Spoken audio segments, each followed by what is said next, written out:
Feel the real fear with us. প্রিয় listeners, আসসালামু আলাইকুম। Feel the real fear with us. হ্যাঁ প্রিয় লিসেনার্স, সত্যিকার ভয়ের অনুভূতি পেতে আফনান দ্য হরর ওয়ার্ল্ডের সাথেই থাকতে হবে। দেশ ও দেশের বাইরে যে যেখান থেকে আফনান দ্য হরর ওয়ার্ল্ডের আজকের হরর নাইট এপিসোডের 48তম আয়োজনের সাথে যুক্ত হচ্ছেন বা পরবর্তীতে হবেন, সকলকে জানাচ্ছি শুভেচ্ছা ও ভালোবাসা। আশা করি সবাই ভালো আছেন, সুস্থ আছেন। প্রিয় লিসেনার্স, আপনারা জেনে আনন্দিত হবেন, এবার 2025 সালের অমর 21 বইমেলায় আফনান দ্য হরর ওয়ার্ল্ড থেকে 2টি বই প্রকাশিত হতে যাচ্ছে ইনশাল্লাহ।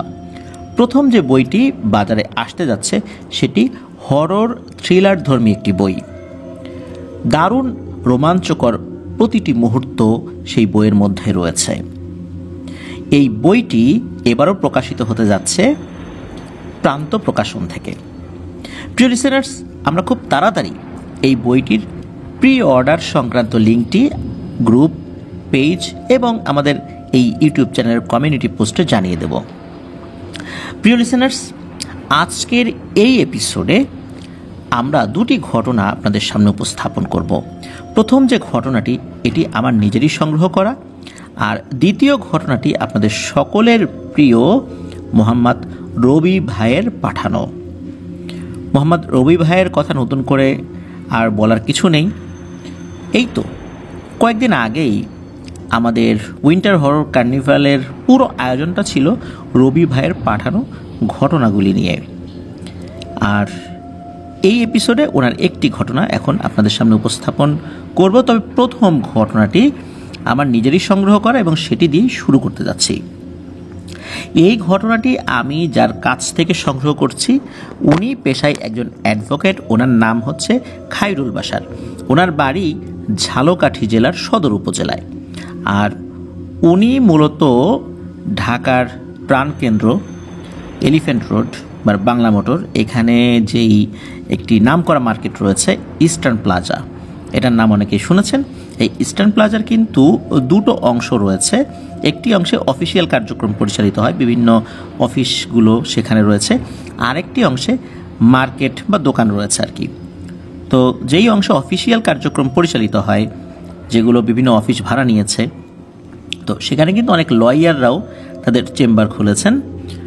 মূলত এই খায়রুল বাশার ভাই একজন লয়ার। উনি আয়কর সংক্রান্ত কাজগুলো করে থাকেন।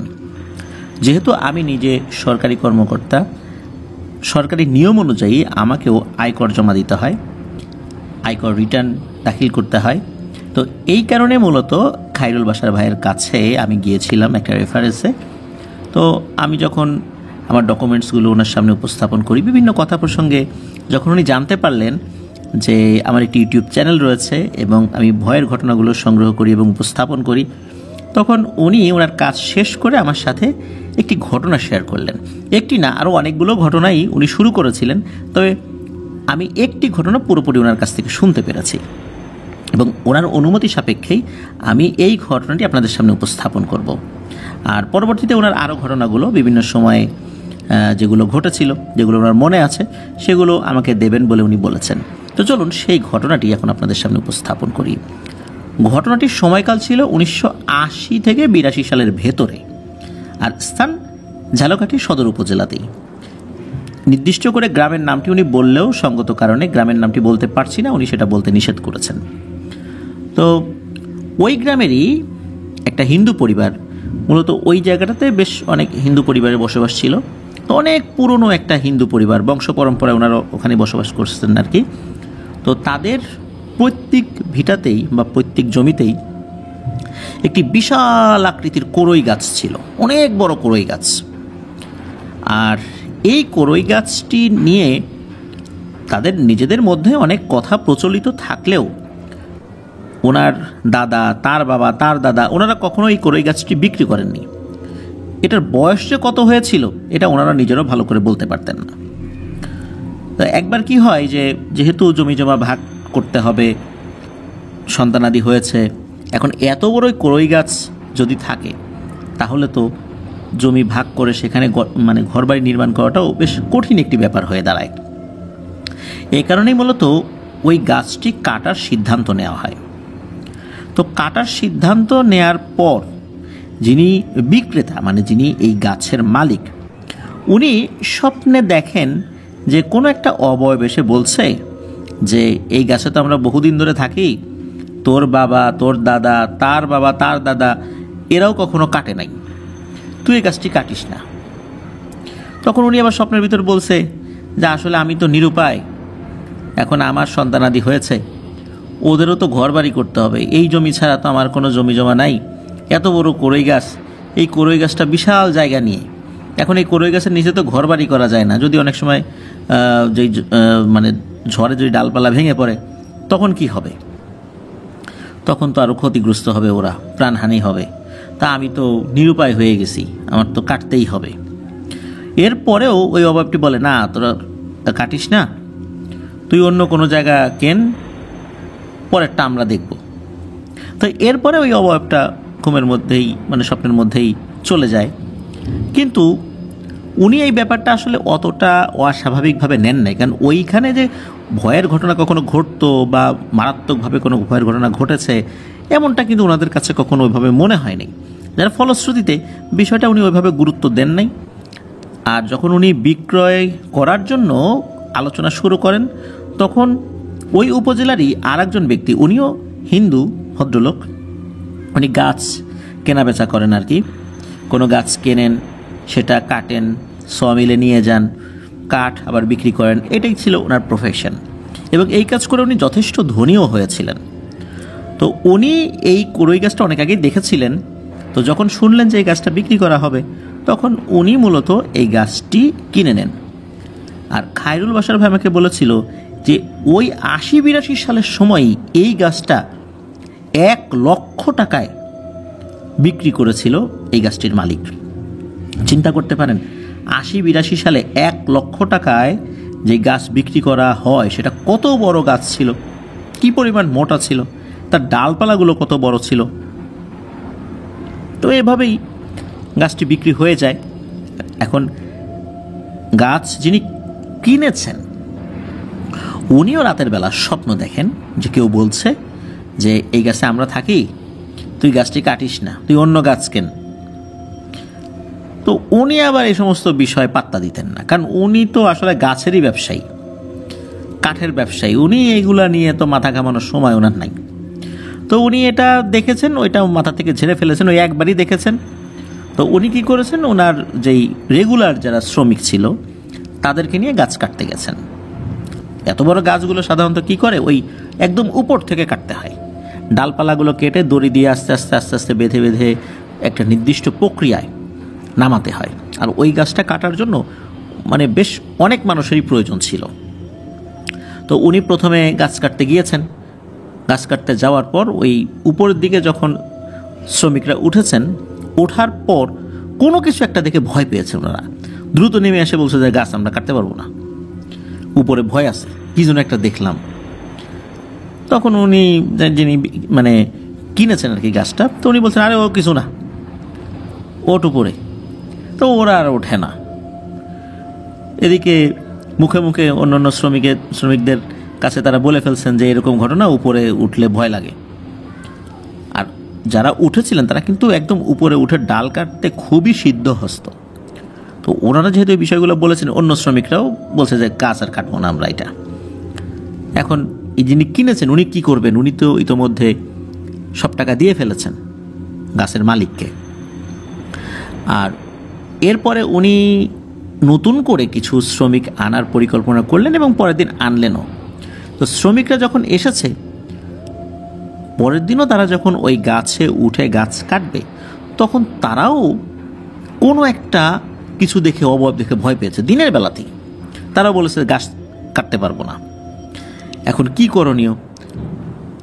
তৃতীয় দিন এসে এই যে যিনি বিক্রেতা উনি সত্যি গাছটা কেটে ফেলেছেন। কারণ হলো ওই দিন উনি 2 থেকে 250 লোক নিয়ে এসেছেন। নিয়ে এসে উনি এক এক গ্রুপকে এক এক ডালে উঠিয়ে দিয়েছেন এবং একসাথে বিভিন্ন সাইট কাটা শুরু করেছেন এবং সত্যি সত্যি গাছটি কাটা হয়ে যায়। ওই দিনই উনি গাছ শুধু কেটেছেন বিষয়টা এরকম না, গাছের গুড়ি সহ উপড়ে ফেলেছেন। একদিনেই উনি এই কাজটা করতে সক্ষম হয়েছেন, এতগুলো লোক লাগিয়েছেন আর কি। আর এতক্ষণ পর্যন্ত বিষয় যেগুলো হয়েছে তা এই ধরনের ভয়ের ঘটনার ক্ষেত্রে অনেক স্বাভাবিকই বলতে হবে, যে গাছ কাটার আগে স্বপ্নে কেউ দেখে, এটা তো আমরা বিভিন্ন সময় শুনেছি। এইবার যে বিষয়টা বলবো এটা খুবই ব্যতিক্রম একটি ব্যাপার। গাছের গুড়ি যখন উপড়ে ফেলা হয় তখন দেখা যায় যে ওখানে ধবধবে সাদা দুটি ধুতি পড়ে আছে, আর দুটো স্বর্ণের পাত্র, একটা পাত্রের মধ্যে সিঁদুর আর একটা পাত্রের মধ্যে আলতা বা এই টাইপের কোনো জিনিস রাখা। অথচ এই জিনিসগুলো একদম গাছের গুড়ির নিচে মাটির ভেতরে ছিল। গাছের গুড়ি উপড়ে ফেলার পর এই জিনিসটা দেখা গিয়েছে। তো এটা দেখার পর কি হয়েছে, কেউ তো ভয় আর নামে না, সবাই দূরে সরে চলে গিয়েছে। তো যখন দূরে সরে চলে গিয়েছে, দুজন শ্রমিক এরা কি করেছে, এরা সাহস করে ওই জিনিসটা ধরার জন্য নেমেছে। কারণ অন্যরা তো ভয় পেয়েছে, কারণ আগের 2 দিনে তো বিভিন্ন ঘটনা ঘটেছে, তারা তো জানতো। এখন ওই 2 জন নেমে ওই জিনিসটা ধরার চেষ্টা করেছে, আর ধরার চেষ্টা করার সাথে সাথে ওনারা অজ্ঞান হয়ে যায়। আর যিনি গাছ কিনেছেন উনি কাছাকাছি ছিল, উনি আবার কি করেছে, ওই গর্তের মধ্যে নেমেছে। নামার পর উনি ওই ধুতি এবং ওই 2টা স্বর্ণের পাত্র, সিঁদুর এবং ওই আলতা সদৃশ এই জিনিসটা ছিল, এই জিনিসটা নিয়ে নেন। এরপর উনি ওইটা নিয়ে বাড়িতে চলে যান। এরপর ওই যে কাঠগুলো ছিল এগুলো সমিলে পাঠাই দেওয়া হয়। উনি যখন ওই বিষয়টা শুরুতেই বুঝতে পেরেছেন যে এই গাছে কোনো সমস্যা রয়েছে, এরপর উনি কেটেছেন। কাটার পর এইখানে যে ব্যাপারটা ছিল, বা এই যেই ধুতি, সিঁদুর, তারপরে আলতার মতো জিনিস, স্বর্ণের পাত্রে তো এই 2টা জিনিস ছিল আর কি। তো এটা নিয়ে আসার পর উনি বুঝতে পারলেন যে উনি বড় ধরনের কোনো একটা ভুল করে ফেলেছেন। এই জিনিসটা নিয়ে আসছেন, এই জিনিসটা নিয়ে আসার পরের দিন যখন দুঃসংবাদটা আসে তখন উনি ভালো করে বুঝতে পারেন কি সেই দুঃসংবাদ। দুঃসংবাদটা হচ্ছে ওই যে 2 শ্রমিক যারা অজ্ঞান হয়ে গিয়েছিল তাদেরকে তো হসপিটালে পাঠানো হয়, পরের দিন তারা দুজনই মারা যান। তখন বুঝতে পারলেন যে ও টাচ করার সাথে সাথে মারা গেল, এরপরে অসুস্থ হয়ে আমি এই জিনিসটা নিয়ে আসছি, না জানি কোন বিপদ আমার উপর অপেক্ষা করছে। ওই জিনিসটা উনি কি করেছেন এটা জানা যায় না। ওই 2টা ধুতি বা ওই যে স্বর্ণের 2টো পাত্রের মধ্যে যেটার মধ্যে সিঁদুর ছিল এবং আলতা সদৃশ জিনিস ছিল, এটা কি করেছেন এটা জানা যায় না। উনি কি করেছেন, ওনার ব্যবসা অন্যকে বুঝিয়ে দিয়ে, ওনার এক আত্মীয়কে বুঝিয়ে দিয়ে উনি ওনার স্ত্রী এবং ওনার সন্তানাদি সহ কয়েকদিনের মধ্যেই বিদেশে চলে যান। এক্স্যাক্ট কোন দেশে গিয়েছিলেন এটা জানতে পারেন নাই খায়রুল বাশার ভাই। তো বিদেশে চলে যাওয়ার অল্প কিছুদিনের মধ্যেই দেশে খবর আসে যে যিনি এই গাছটি ক্রয় করেছিলেন, কেটেছিলেন, সপরিবারে ওনারা মারা গিয়েছেন। তবে একসাথে মারা গিয়েছেন বিষয়টা এরকম না, প্রথমে ওনার সন্তানগুলো মৃত্যুবরণ করা শুরু করে। অদ্ভুত বিষয় হলো প্রত্যেকেরই রক্ত বমি ওঠা শুরু হয়, আর যার একবার রক্ত বমি ওঠা শুরু করেছে মাত্র 1 দিনের ভিতরেই সে মারা গিয়েছে। ওই পরিবারের সদস্যদের রক্ত বমি ওঠা মানেই হচ্ছে মৃত্যু নিশ্চিত। এইভাবে ওনার সব সন্তানরা মারা যান, এরপর ওনার স্ত্রী মারা যান, সর্বশেষ উনিও মারা যান।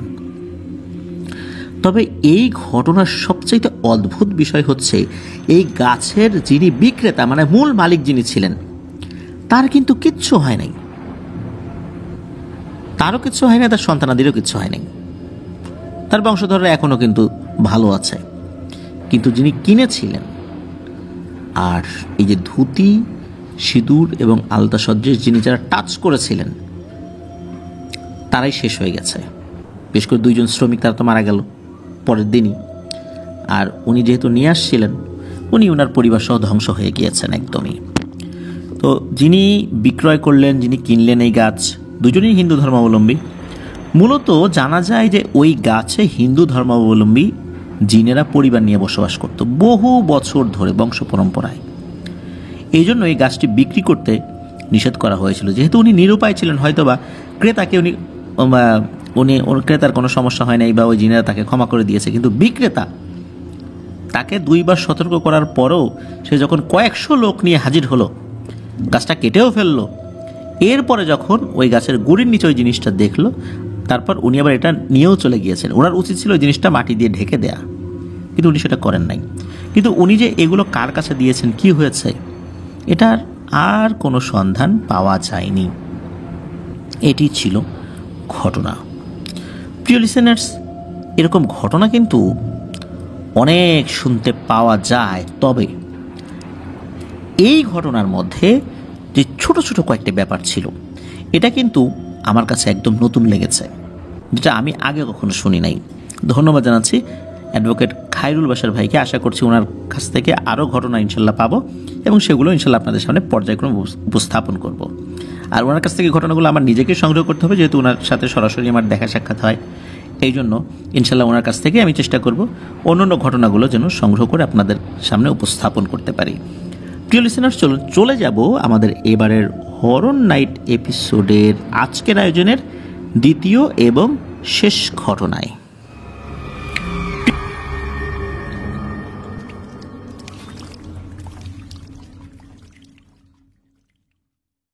প্রিয় লিসেনার্স, রবি ভাইকে নতুন করে পরিচয় করিয়ে দেওয়ার কিছু নেই, তারপরও যারা নতুন লিসেনার রয়েছেন তাদের জন্য বলছি যে উনি বর্তমানে USAID-এর একজন কর্মকর্তা হিসাবে কর্মরত রয়েছেন। এই মুহূর্তে যদিও বা উনি মধুখালীতে একটি প্রজেক্টের দায়িত্বে রয়েছেন, তবে প্রজেক্টের কাজে বাংলাদেশের বিভিন্ন জায়গাতেই উনি গিয়েছেন।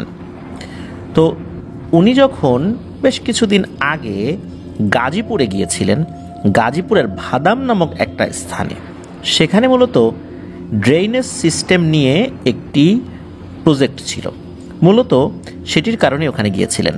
তো ওখানে যাওয়ার পর বেশ বয়স্ক বলতে কি মধ্যবয়সীও না, একটু তার থেকেও বেশি বয়স হবে আর কি, 55-60 বছর এরকম একজন ব্যক্তি, তার নাম হচ্ছে মোহাম্মদ আব্দুস সামাদ। এই আব্দুস সামাদ উনি ওনার তরুণ বয়স থেকেই বেশ সাহসী একজন মানুষ, এবং ওই বয়স থেকেই উনি অনেক গভীর ড্রেনের মধ্যে নেমেও অনেক জটিল জটিল কাজ সমাধান করেছেন, যেখানে কেউ নামতে ভয় পায়। কারণ হচ্ছে ড্রেনেজ সিস্টেমের মধ্যে কিন্তু খুব ভয়ঙ্কর ধরনের ঘটনাও ঘটতে পারে। কারণ হলো ওই জায়গাগুলো খুব বিষাক্ত হয়ে থাকে, দূষিত পানি, ময়লা, আবর্জনা সেখানে থাকে। তো দেখা যাচ্ছে যে সেখানে অক্সিজেন নিয়ে গেলেও বিভিন্ন ধরনের বিপদ আপদ হতে পারে। তারপরে অনেক সময় ড্রেনেজ ব্যবস্থার মধ্যে প্রচণ্ড পরিমাণ পানির প্রেশারও থাকতে পারে। সেই পানির প্রেশারেও কিন্তু ওনাদের যোগাযোগ ব্যবস্থা বা অক্সিজেন সাপ্লাই থেকে শুরু করে বিভিন্ন বিষয়গুলো ধ্বংস হয়ে যেতে পারে। এছাড়া যদি কখনো কোনো একটা সরু গলির মধ্যে ওনারা পানির প্রেশারে চলে যান, তাহলে তো মৃত্যু নিশ্চিত। এরকম ঝুঁকি নিয়ে কিন্তু ওনাদেরকে কাজ করতে হয়। তো ওনার সাথে যখন কথা হচ্ছিল রবি ভাইয়ের, তখন রবি ভাই এই আব্দুস সামাদ চাচাকে ওনার সাথে কোনো ভয়ের ঘটনা ঘটেছে কিনা এই বিষয়ে প্রশ্ন করলে উনি একটি ঘটনা শেয়ার করেছিলেন, যে ওনার জীবনে একটি ভয়ঙ্কর ঘটনা রয়েছে। তো সেই ঘটনাটি যখন শেয়ার করেন, তখন রবি ভাইয়ের কাছে যেমন অদ্ভুত লেগেছে, আর এটা শোনার পর আমাদের কাছে অদ্ভুত লেগেছে। চলুন সেই ঘটনাটি এখন শুরু করি। ঘটনাটি ঘটেছিল 2005 সালে। 2005 সালে গাজীপুর মিউনিসিপ্যালিটি যেটা, তখন ওখান থেকে ওনার কাছে একটি খবর আসে যে এই চেরাগালির এখানে, যে গাজীপুর এই যে টঙ্গী চেরাগালি যে জায়গাটা রয়েছে, ওইখানে একটা জায়গায় পানি আটকে গেছে ড্রেনের মধ্যে, কোনোভাবেই সেটা সমাধান হচ্ছে না। তো এটা পরিষ্কার করতে হবে। মূলত এই তথ্যটা ওনার কাছে আসে হচ্ছে রাতের বেলা। তো রাতের বেলা ওই সময় তো আর যেতে পারেন নাই, সকাল সকালই উনি সহ ওনার আরও 2 জন সহকর্মী নিয়ে সেখানে চলে যান। যাওয়ার পর ওই সাইটটা স্থানীয় যারা প্রশাসনের লোক ছিলেন তাদের সহযোগিতায় একটা সাইট আটকানো হয়, যাতে যানবাহন না চলাচল করে। এরপর ওনাদের যে প্রয়োজনীয় জিনিস, অক্সিজেন সিলিন্ডার, আর অক্সিজেন সিলিন্ডার বলতে কি, ওনারা মুখে মাস্ক পরে নেন অক্সিজেনের জন্য, আর উপরে একটা মেশিন চলে, ওই মেশিন থেকে অক্সিজেন সাপ্লাই হতে থাকে। যদি কোনো কারণে ওই মেশিন বন্ধ হয়ে যায়, অথবা কোনো কারণে ওইটার পাইপ যদি নষ্ট হয়ে যায় বা ছিঁড়ে যায়, তাহলে কিন্তু ভয়ঙ্কর বিপদ। তো উনি প্রথমে নামেন যেই জায়গাটাতে সমস্যা আছে বলে মনে হয় আর কি, মানে যেখানে পানি এসে ওখান থেকে পানি বের হয়ে আসছে। তো ওই জায়গাতে উনি যখন নামেন, ওই জায়গাগুলো সাধারণত যেখানে ম্যানহোল থাকে, ম্যানহোলে যে ঢাকনা থাকে, ওই বরাবর নিচে কিন্তু একটা ক্লোজার থাকে। ক্লোজারে দেখা যাচ্ছে যে বিভিন্ন পাশ থেকে পানি আসতে থাকে, মাঝখানে একটা চারকোনা কিউবের মতো করে একটা জায়গা করা থাকে। ওই জায়গার ওই প্লেসটাতে মূলত লোহার শিক দিয়ে তৈরি একটা ঢাকনা থাকে।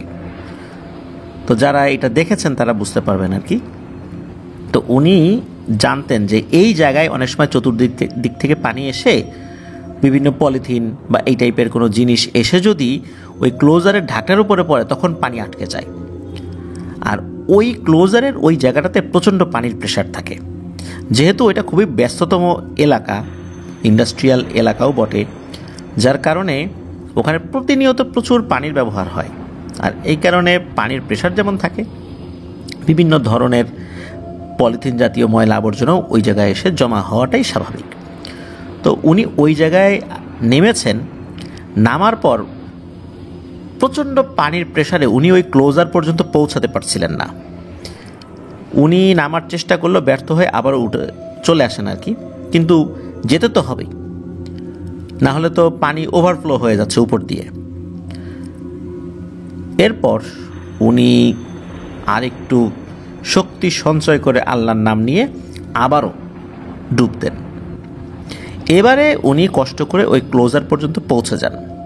তো ক্লোজার পর্যন্ত যখন পৌঁছানোর পর উনি ওই ক্লোজারের উপর যখন হাত দেন, তখন উনি বুঝতে পারেন বেশ মোটা আকারের একটা রেক্সিন জাতীয় জিনিস ওইটার উপরে পড়েছে এবং আটকে গেছে ওখানে, যার ফলশ্রুতিতে ওই ক্লোজারের ওই ঢাকনা দিয়ে পানি পাস হতে পারছে না। উনি কি করেছেন, এক হাত দিয়ে ওই রেক্সিনটা যখন সরিয়েছেন, সরানোর সাথে সাথে খপ করে ওনার হাত যেন টেনে ধরেছে। মনে হলো একটা মানুষের মতো হাত, কিন্তু আঙ্গুল মনে হচ্ছে দুইটা। উনি আবার কি করেছেন, ভয় পান নাই। উনি সাহস করে ওই রেক্সিনটা উনি ওনার পায়ের এক পাশে রেখে ওনার অন্য হাত দিয়ে খপ করে ওই হাতটা ধরেছেন, যেই হাতটা ওনার হাতের উপর চেপে ধরেছে। তো যখনই ধরেছে তখন উনি ফিল করেন যে এই হাতটা খুব লিকলিকে ছোট একটা হাত, এবং হাতে আঁশ থাকে না, মানুষ মাছের আঁশ যখন মানুষ হাত দেয় মাছের গায়ের উপর, তখন কিন্তু একটা আঁশ জাতীয় জিনিস আমরা অনুভব করি।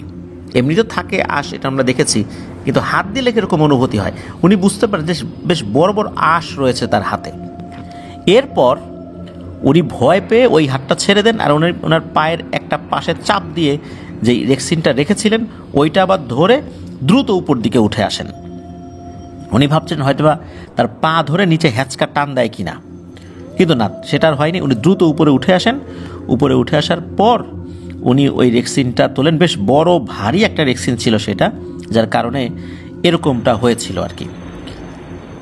আর যেহেতু এখন পানি ক্লিয়ার হবে আস্তে আস্তে, তো উনি যখন উঠেছেন, ওঠার পর 1 ঘন্টার মতো ওনারা সবাই ওয়েট করেছেন।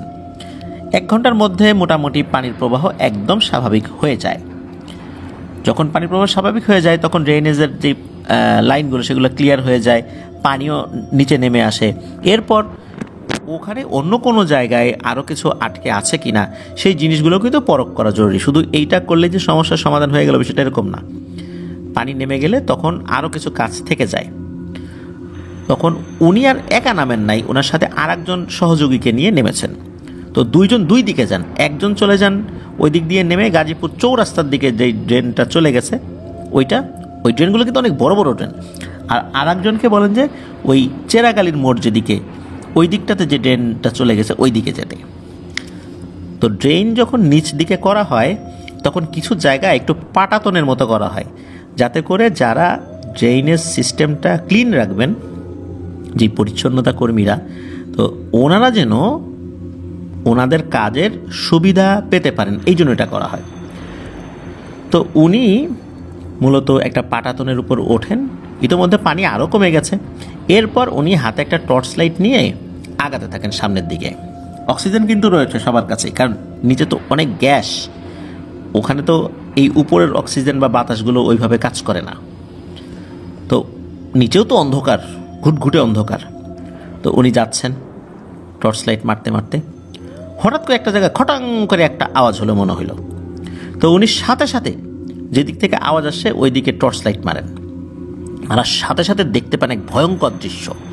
উনি দেখতে পান যে একটা ছোট অবয়ব, একটা বাচ্চার মতো অবয়ব আর কি, কালো কুচকুচে, মাথাটা দেখা যাচ্ছে কিন্তু এটার চোখ, মুখ, কান, নাক কিচ্ছু বোঝা যাচ্ছে না। মনে হচ্ছে একটা বাতাবি লেবু যেরকম হয় ওই রকম একটা বলের মতো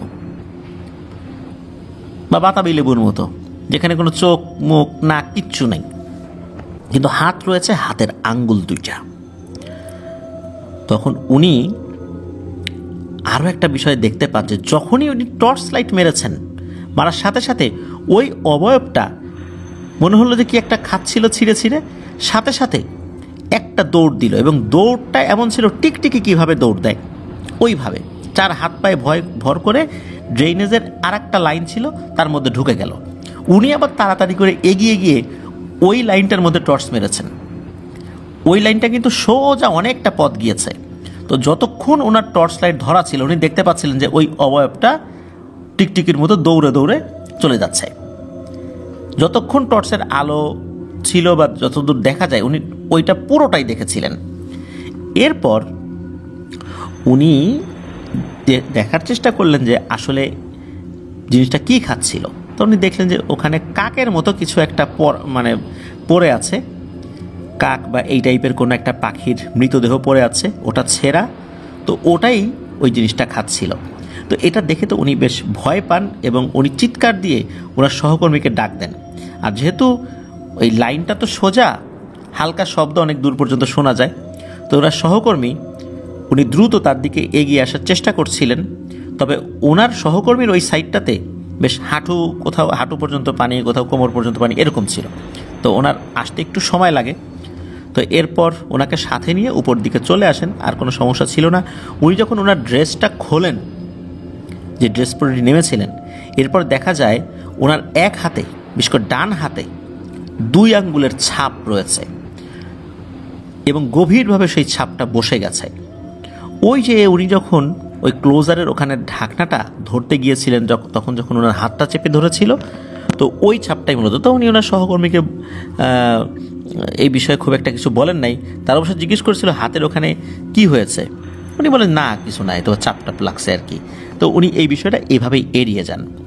তো এরপর উনি এক হুজুরের সাথে দেখা করেন, গাজীপুরে এক হুজুরের সাথে, ওই দিনই আর কি সন্ধ্যার পরে।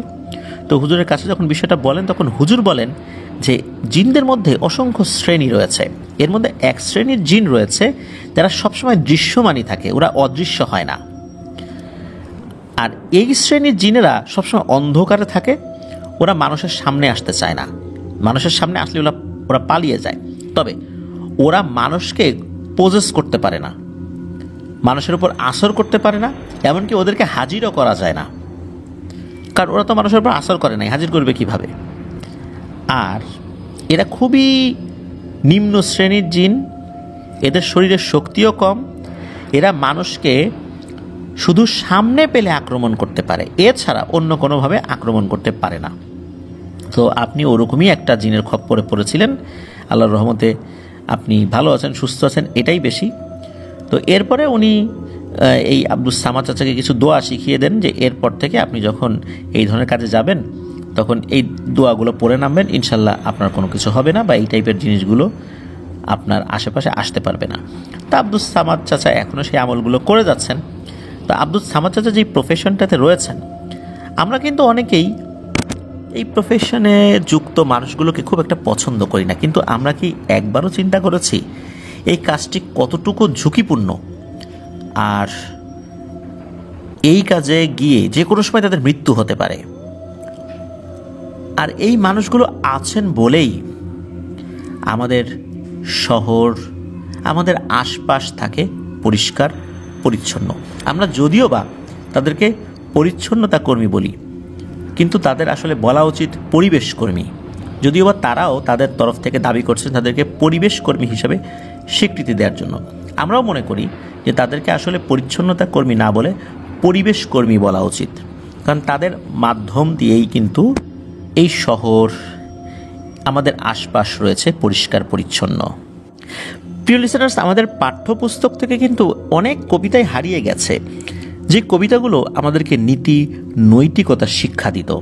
তেমন একটি কবিতা সত্যেন্দ্রনাথ দত্তের মেথর কবিতাটি, যেই কবিতাতে কিন্তু এই পরিবেশ কর্মীদের উদ্দেশ্যে অনেক কথাই বলা হয়েছে। মূলত সেই কথাগুলো বলা হয়েছে আমরা যারা নিজেদেরকে সভ্য সমাজের লোক দাবি করি তাদেরকে শিক্ষা দেওয়ার জন্য। সেই কবিতায় কিন্তু লেখা রয়েছে, কে বলে তোমারে বন্ধু অস্পৃশ্য অসুচি, সুচিতা ফিরিছে সদা তোমারই পেছনে, তুমি আছো গৃহবাসে তাই আছে রুচি, নইলে মানুষ বুঝি ফিরে যেত বনে। প্রিয় লিসেনার্স, যারা এই কাজগুলো করছেন তারা আমাদের আশপাশ পরিষ্কার রাখছেন বলেই তো আমরা সুন্দর করে চলতে পারছি।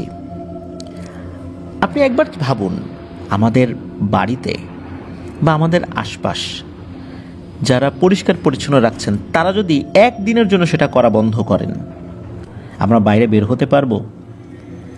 আমাদের আশপাশে যে ডাস্টবিনগুলো রয়েছে এগুলো যদি একদিনের জন্য পরিষ্কার পরিচ্ছন্ন কর্মীরা বা পরিবেশ কর্মীরা এই ময়লাগুলো নিয়ে বন্ধ রাখেন, আমরা রাস্তায় নামতে পারবো? কিন্তু দিন শেষে তাদেরকে দেখেই আমরা কিন্তু নাক ছিটকাই। এটা কি আসলে আমাদের করা উচিত? নিশ্চয়ই করা উচিত নয়, কারণ তারা আছে বলে আমরা এই ঘরে থাকতে পারছি, না হলে এই ঘর আমাদের থাকার অযোগ্য হয়ে যেত। আজকের এই এপিসোডটি সকল পরিবেশ কর্মীর উদ্দেশ্যে উৎসর্গ করলাম, যারা আমাদের আশপাশ পরিষ্কার রেখে আমাদের এই শহর, আমাদের এই গ্রামকে রেখেছেন বাসযোগ্য। প্রিয় লিসেনার্স, আজকের এপিসোড এ পর্যন্তই। ইনশাল্লাহ আসছে বৃহস্পতিবার আপনাদের পাঠানো ঘটনাবলী নিয়ে 133তম এপিসোড নিয়ে ইনশাল্লাহ হাজির হব। এছাড়া এইবার যেই ফ্রাইডে আসতে যাচ্ছে সেই ফ্রাইডেতে কিন্তু দারুণ একটি স্পেশাল এপিসোড হতে যাচ্ছে। আশা করছি এবার স্পেশাল এপিসোডে ভিন্ন ধর্মী কিছু চমক আপনাদের জন্য নিয়ে আসতে সক্ষম হব ইনশাল্লাহ। সবাই ভালো থাকবেন, সুস্থ থাকবেন, আমার জন্য দোয়া করবেন, আমার পরিবারের জন্য দোয়া করবেন, আপনাদের জন্য দোয়া রইল, আপনাদের পরিবারের প্রত্যেকের জন্য দোয়া রইল। মহান আল্লাহ সুবহানাহু ওয়া তাআলা আমাদেরকে ভালো রাখুন, সুস্থ রাখুন, নিরাপদে রাখুন, আফনান দহর ওয়ার্ল্ডের সাথে রাখুন। আসসালামু আলাইকুম। প্রিয় লিসেনার,